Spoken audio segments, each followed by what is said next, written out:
ఒక మార్పు. వైద్యుడిగా నేను సేవలు అందించాలని ఒక కుతూహలంతో ఆతృతతో ఆ రంగంలోకి వెళ్ళారు. అక్కడి నుంచి రాజకీయాల్లోకి ఎవరి పిలుపు, ఎవరికి స్పందించి మీరు రాజకీయాల్లోకి రావడం జరిగింది?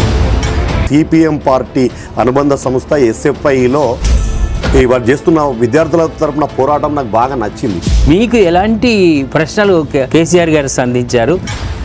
ఓడిపోయినామని చెప్పి ప్రజల కష్ట సుఖాల్లో మనము భాగస్వామ్యం కాకుంటుండొద్దు.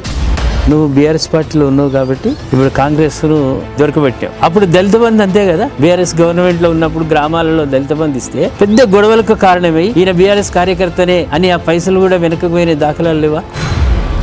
దళిత బంధు ఉద్దేశం కేసీఆర్ గారు ఆలోచించిన విధానం ఏంటంటే వీళ్ళ రిజర్వేషన్ల వల్ల ఇప్పుడు ఏమైనా అలిజడులు సృష్టించే అవకాశం ఉంది. విభజించి పాలించనే విధానం బ్రిటిష్ పాలన వాళ్ళలాగా.